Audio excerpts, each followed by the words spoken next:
I had a question about filters in general. Mm. I was for my university project. I'm designing a synthesizer in Max MSP. Oh, Uh, bless you. so, so I was doing I was designing a filter right now, which is infinite impulse response filter.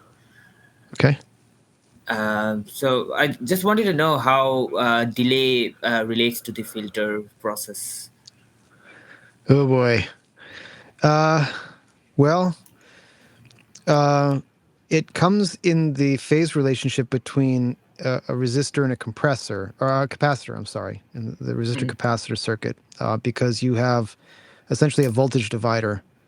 Um, and there's going to be a finite amount of delay depending upon the tuning of the capacitance and the capacitor that's going to be experienced as a phase distortion. Usually it's 90 degrees of phase shift. But to get more information out of that, I think you'd really want to speak to an electronics professor. I'm not a professor of electronics, uh, but you definitely anytime you utilize a capacitor and a resistor in the circuit, an RC filter, you're going to have phase distortion. And I hope I'm addressing what you're asking for. If I'm getting your question wrong, please correct me. Yeah, Um, can I share my screen if I want to? So this is the thing I was designing. This is a mhm. infinite impulse response filter. It works, but I was like, how this thing gets into the analog electronics in general. Uh, that's my point is because now I know how it works digitally here as an Mm. filter. So Well, yeah, you're dropping me into something that I got to admit I'm pretty blind to. I don't think I have the expertise to comment on the digital filter, the environment that you're programming in. Yeah, I'm me not too. familiar with it, and I'm not a programmer. And digital theory, impulse response digital theory is different than building it from scratch. If you're talking about modular synthesis, and that's a little different because we're using analog components, and the analog components I'm are I'm generating. I'm making a digital synthesizer in a way. Ah, So yeah. Yeah, yeah, so in when we talk about filters from a digital perspective, you're utilizing delay to create yeah, defeating yeah, interference, right? So yeah, it's yeah. it's it's utilizing phase shift at certain time intervals to coalesce around a comb filter that's also destructive. Mm. In the when we talk about when you say a filter, I think I might have misunderstood. A filter in a analog world is going to be built with a resistor and a capacitor, and those are electronic components that have phase shift between them in a voltage circuit. But in digital, you don't have to worry about the phase shift because you're not actually running those two components together. What you're using instead is a delay filter to manipulate the defeat frequency of a comb filter, and you're kind of uh, uh, focusing that on the fundamental of the comb and sort of trying to de-emphasize the upper harmonics of the comb. Mm. And that's a you can go about that a number of different ways. I'm not a How does it? programmer, How is it done but in an analog world in any way? Just curious.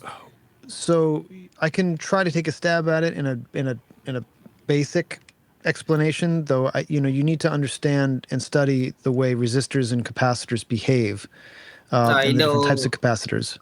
I've Um, studied it in my high school, calculating resistance and capacitance. Anyway, okay, so that's good. So calculation's great. So there's so basically, and I'm now I'm my qualifier is also to the wider audience that might be tuning in and listening who maybe don't have any experience with this. Yep. yeah, yeah. Um, that essentially a resistor is it because it doesn't pass electron energy, right? Its design is to obstruct or impede the flow of electrons. Higher frequencies generally have more energy in them, so a resistance value will defeat high frequencies sooner than lower frequencies. So, in order to reduce low frequencies, you have to really increase the resistance by quite a bit in a low voltage filter circuit, right? And capacitors can similarly do the same thing from the other side. So a capacitor needs to reach capacitance before it becomes a passive component. And so, if you have just low frequencies, which have very little energy in them, it's not enough to get the capacitor to reach full capacitance. Thereby, you're rolling off or attenuating the higher frequencies. I'm sorry, the lower frequencies as you're passing not quite capacitance signal through it. When you have an RC filter, you're basically using a resistor and a capacitor together in one parallel circuit design. And the Balu book has an example of this.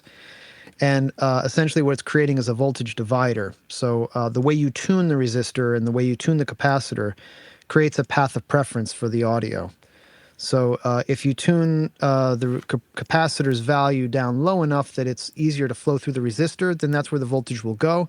And so that's how you'll essentially turn it into a low-pass filter, right? And if it's going the other direction, where capacitance is freer, it'll instead of going through the resistor, it'll want to go through the capacitor, which is the path of least resistance, thereby making it a high-pass filter.